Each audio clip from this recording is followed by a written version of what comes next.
Halloween isn't just a holiday, it's a collection of weird historical accidents, forgotten rituals, and absurd laws that have somehow survived to the modern day.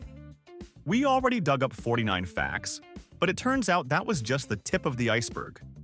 Here are 49 more. Let's see how deep this rabbit hole really goes. 1. Forget dusty history books.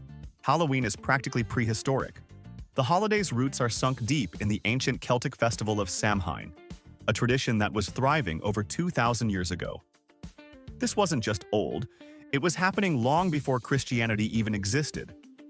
While our biggest modern concern is running out of fun-sized Snickers, the Celts were trying to appease vengeful gods and avoid being kidnapped by angry fairies.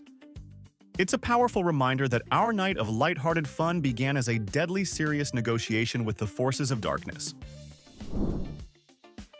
2. The modern Halloween party, with its awkward small talk and questionable punch, has a surprisingly ancient and probably much cooler ancestor. The first documented party with pranks and games took place in 8th century Ireland. This wasn't some tame get-together. It was a medieval rager where the pranks were likely far more inventive than putting a car on cinder blocks. It was the original blueprint for Halloween chaos, establishing a sacred, centuries-old tradition of using a holiday as an excuse for organized shenanigans and questionable decision-making. 3. There was a dark, primitive era, a time before Amazon Prime, when a Halloween costume required actual effort. That all changed in the 1930s when the first mass-produced costumes appeared in stores. This was a pivotal moment, signaling the end of homemade creativity and the dawn of convenient store-bought identity. These early costumes, often consisting of a plastic smock and a terrifyingly rigid mask with tiny breathing holes, were a triumph of consumerism over craftsmanship. They were cheap, uncomfortable, and probably incredibly flammable. 4. The tradition of celebrating Halloween has reached the highest office in the land. The White House has been an active participant in the holiday since the 1950s. Imagine the President of the United States, after a long day of dealing with international crises and the nuclear codes, having to switch gears to evaluate the costume of a 6-year-old dressed as a dinosaur. It's a beautifully absurd American tradition that humanizes the presidency, reminding us that even the most powerful person on Earth is not above the civic duty of handing out miniature chocolate bars. 5. While your town is patting itself on the back for its annual pumpkin carving contest, the city of Hidalgo, Texas, is hosting a coffin race. Let that sink in. This isn't a metaphor.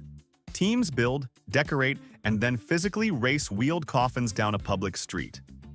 It's a glorious intersection of NASCAR, a funeral procession, and a high school shop class project gone wonderfully wrong. It's a prime example of the kind of magnificent, morbidly creative weirdness that makes local traditions infinitely more interesting than anything nationally televised.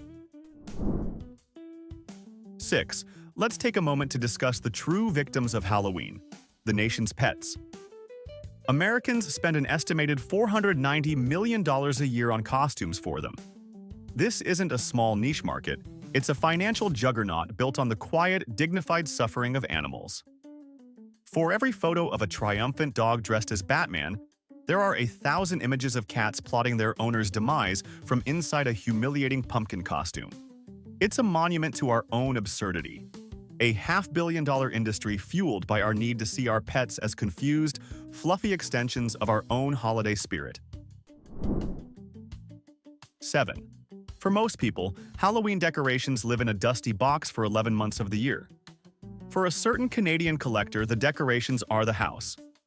This individual holds the world record for the largest collection of Halloween memorabilia, with over 4,200 unique items. Their home is not a living space. It is a permanent, year-round shrine to spooky plastic and vintage horror. It's a level of dedication that blurs the line between a hobby and a full-time job, proving that for some, Halloween is not just a holiday. It's a psychological condition. 8. In a world of polite fictions, there is a place that speaks the unvarnished truth about Halloween, Ohio. In certain parts of the state, trick-or-treating night isn't called Halloween, it's called Beggar's Night. This isn't an insult, It's an act of beautiful, brutal honesty. The term cuts through all the nonsense about tricks and treats and calls the transaction exactly what it is: a night where children, backed by the implied threat of social disapproval, go door to door begging for handouts. You have to admire the lack of pretense. 9. For decades, Christmas had a complete monopoly on obnoxious, electricity-guzzling lawn decorations. But now, Halloween is staging a hostile takeover. The sale of Halloween lights and elaborate animatronics has exploded into a massive industry, turning quiet suburban streets into a competitive war zone of spooky one-upmanship. It's a full-blown arms race where your neighbor's single inflatable ghost is met with your 12-foot-tall skeleton and a synchronized light show set to industrial metal. The goal is no longer to just be festive, it's to induce a sense of genuine awe and terror in anyone who dares to drive down your block. 10. In the town of Belleville, Illinois, they've officially legislated the fun out of Halloween. According to a local ordinance, it is illegal for anyone over the age of 13 to go trick-or-treating. Let that sink in. A teenager asking for a Snickers bar could face a fine of up to $1,000. You have to wonder how this is even enforced. Do they have cops running height and voice deepness checks on the sidewalk? It's a spectacular example of a solution in search of a problem, turning the simple act of asking for candy into a potential crime for anyone who has hit puberty. 11. If your idea of a perfect vacation involves trading sandy beaches for soul-chilling terror, America has you covered. You can embark on a haunted highway road trip, a curated route that connects some of the nation's most famously haunted locations. This isn't your typical family vacation of seeing national parks. It's a voluntary tour of historic murder sites, abandoned asylums, and creepy hotels where people have claimed to see ghosts. It's a uniquely modern form of tourism, where the main attraction is the lingering sense of dread and the high probability of not sleeping for a week. 12. According to old folklore, if you see a spider on Halloween, you're not just dealing with a common household pest.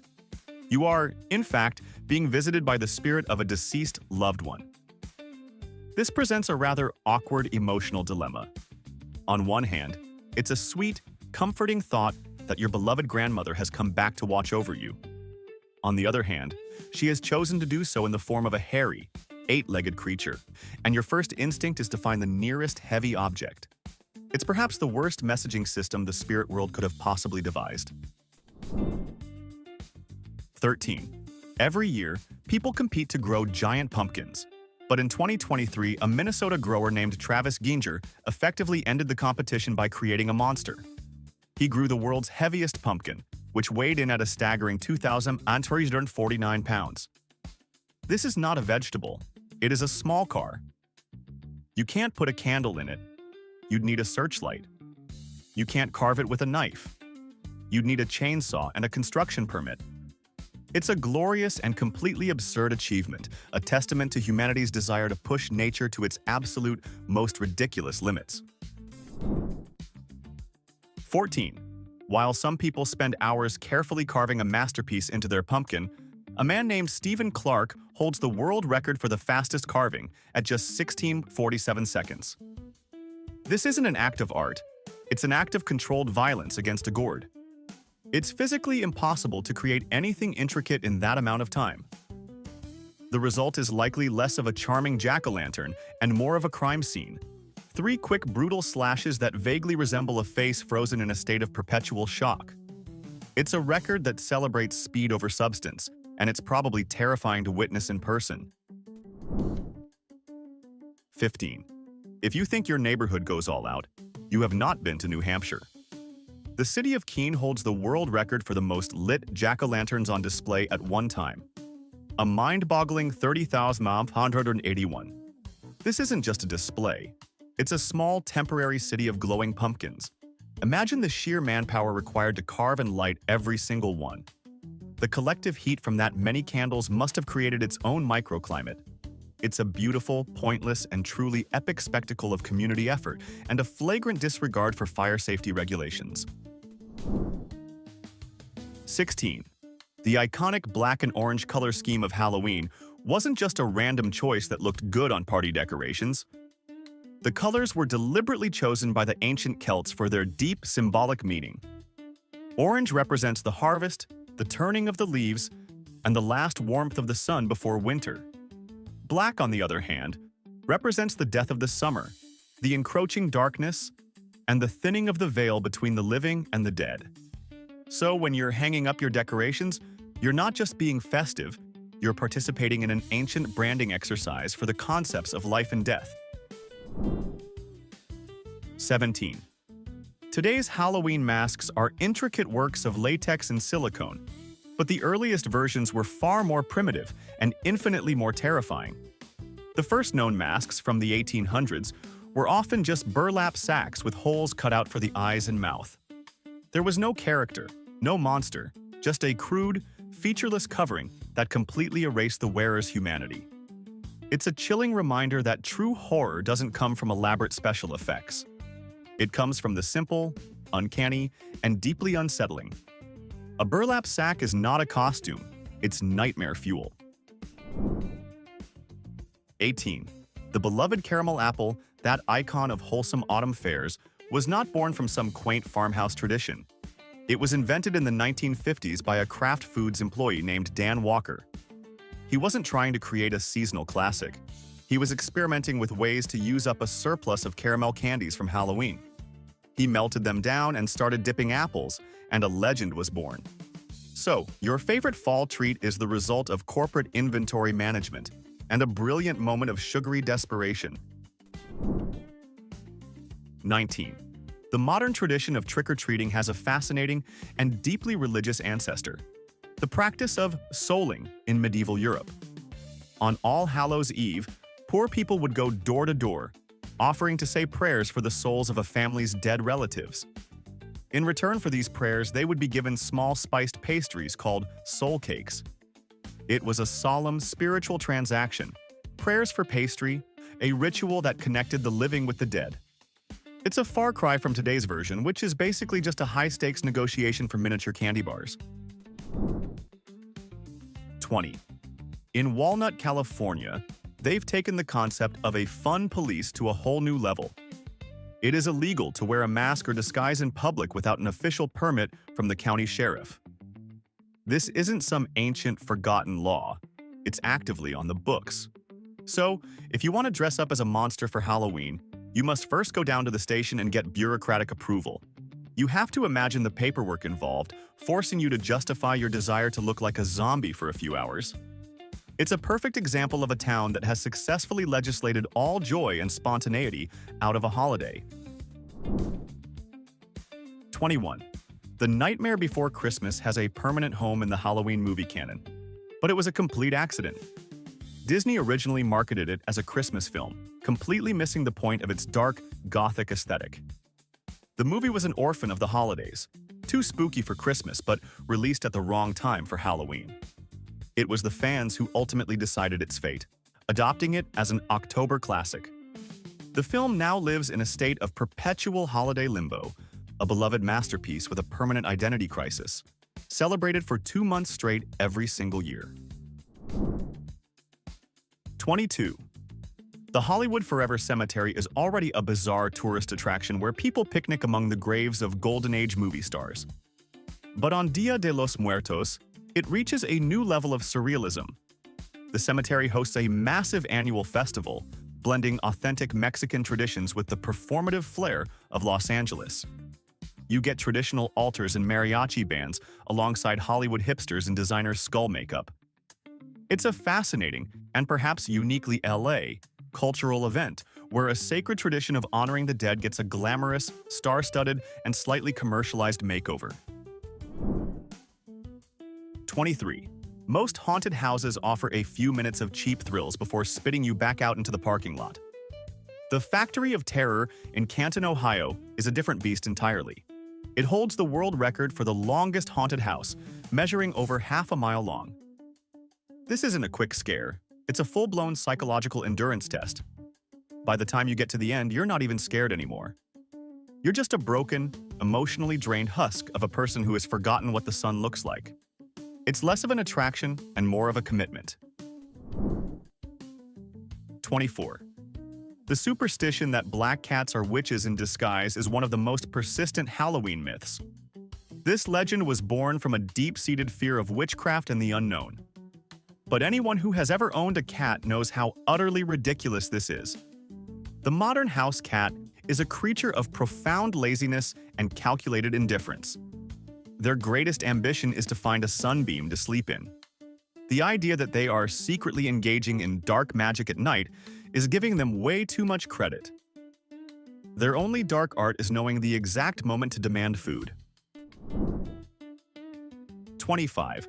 Modern Halloween masks are made of latex and plastic. The ancient Celts, however, took a more direct and frankly terrifying approach. Their original masks were often made from the actual heads and skins of animals they had hunted. This wasn't about looking spooky. It was about embodying a primal, chaotic spirit. Imagine encountering someone on a dark night wearing the actual, hollowed-out head of a wolf or a boar.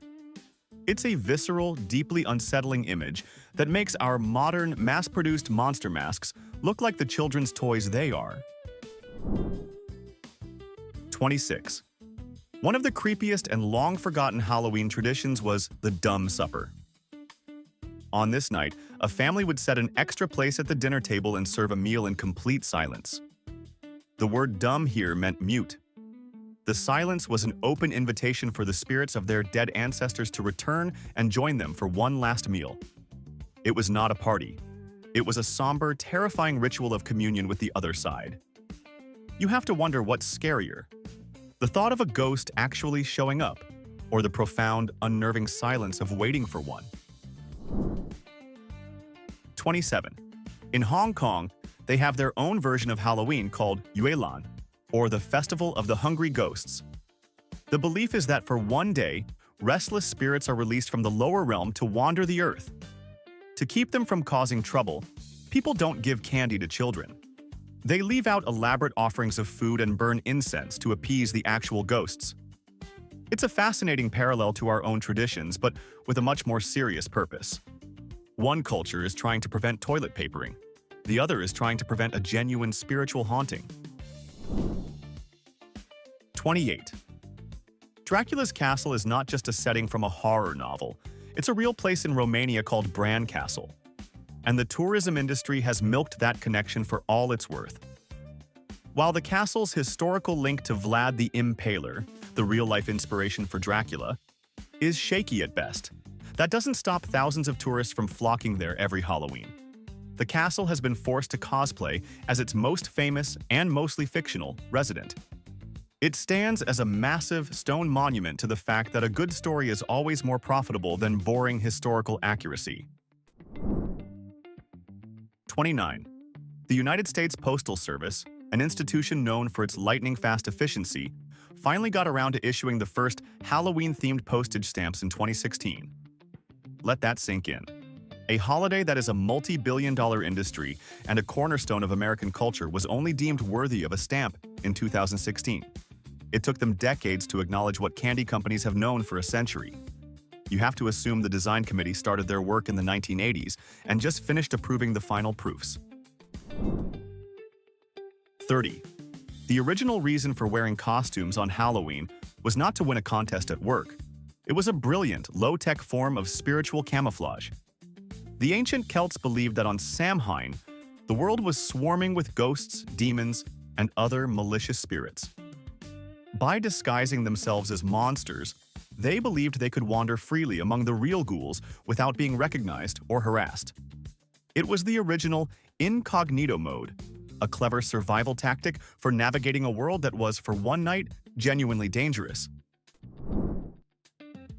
31. In Alabama, the law is very specific about which costumes cross the line. You can apparently dress as a demon, a ghoul, or a creature from the pits of hell, but it is explicitly illegal to dress up as a priest, a nun, or any other member of the clergy. This isn't a suggestion, it's a state law. It implies a very specific set of priorities and raises so many questions. What incident occurred that a legislature had to step in and officially ban holy costumes? It's a beautiful piece of legal absurdity that makes Halloween in Alabama a unique challenge. 32. Halloween doesn't just influence pop culture. It dictates the entire financial calendar for the horror movie industry.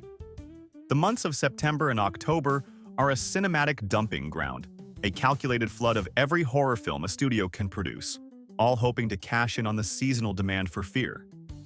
It's become a predictable, almost lazy, marketing strategy. Studios know that during this period our standards are lower, and our desire to be scared is higher. It's a guaranteed payday, proving that nothing is more powerful than a well-timed marketing opportunity. 33.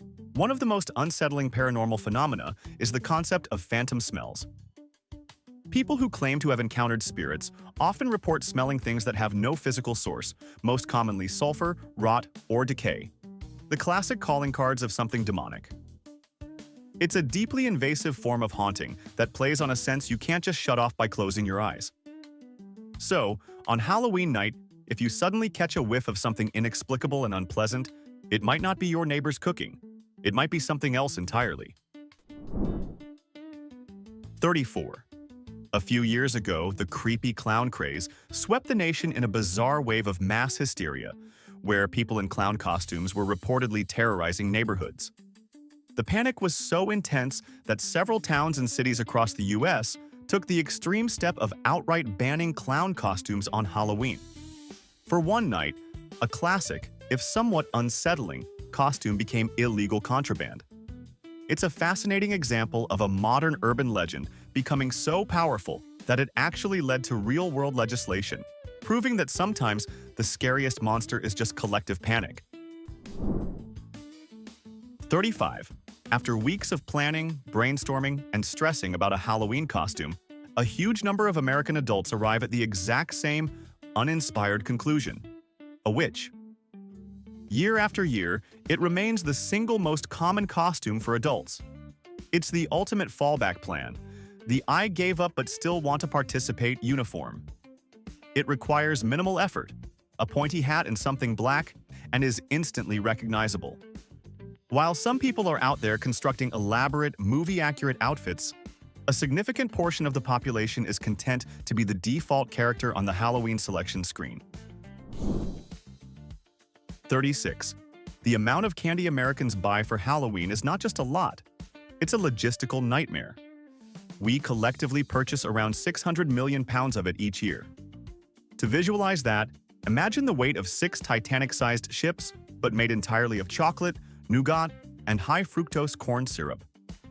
It is a staggering, almost obscene quantity of sugar, an annual tribute we pay to the gods of childhood and dentistry. The sheer scale of this operation is a testament to our nation's unwavering commitment to a single night of state-sanctioned, sugar-fueled chaos. 37.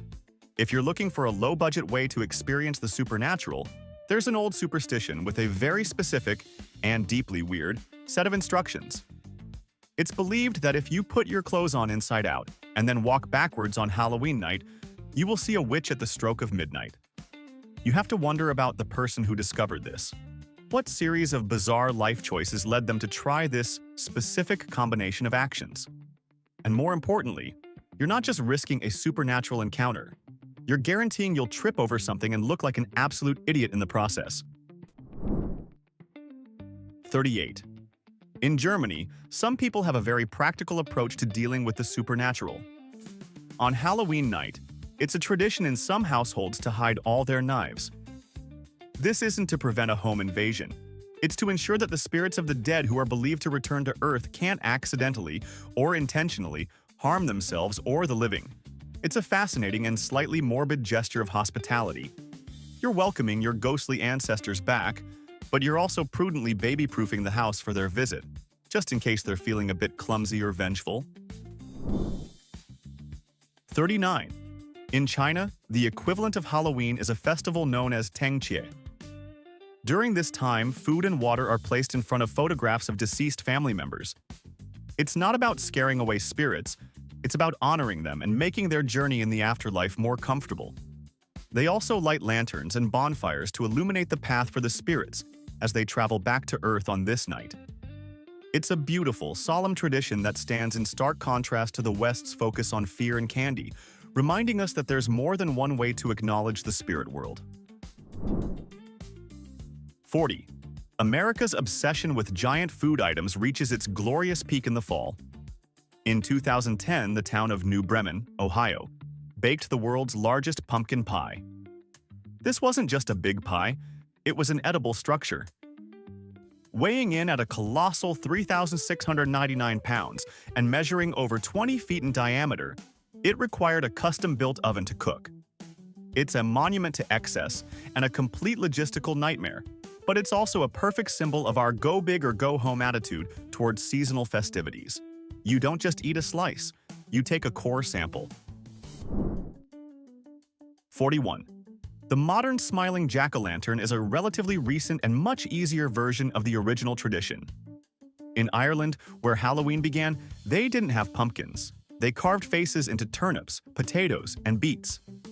If you've ever tried to carve a turnip, you know it has the density of a small boulder. It's a tough, gnarled root vegetable that fights back. The act of carving one must have been an absolute nightmare. We owe a huge debt of gratitude to the humble pumpkin for saving our hands and our sanity, making our annual carving rituals significantly less of a workout. 42.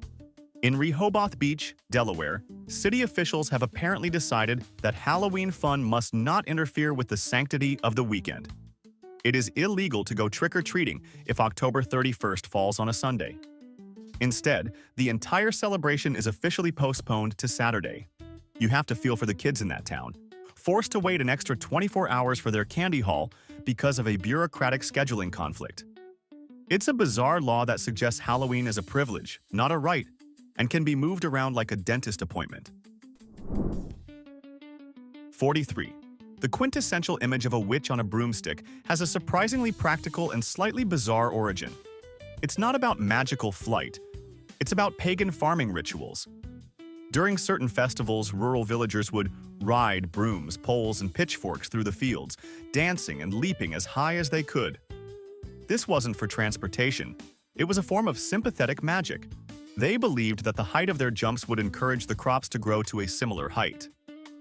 So the iconic flying witch is actually a misinterpretation of a very enthusiastic and probably very drunk pagan farmer. 44. The movie E.T. the Extraterrestrial is so deeply connected to Halloween that it's easy to forget a key plot point. The story takes place around Halloween, and the characters use the holiday as a perfect cover to sneak an alien through their suburban neighborhood. It's a brilliant piece of storytelling. On any other night, a child leading a strange, silent figure draped in a sheet would be cause for alarm. On Halloween, it's just another kid in a ghost costume. The film perfectly captured how the chaos and weirdness of the holiday is the ideal camouflage for something genuinely extraordinary. 45. The tradition of Mischief Night varies wildly depending on where you are in the United States.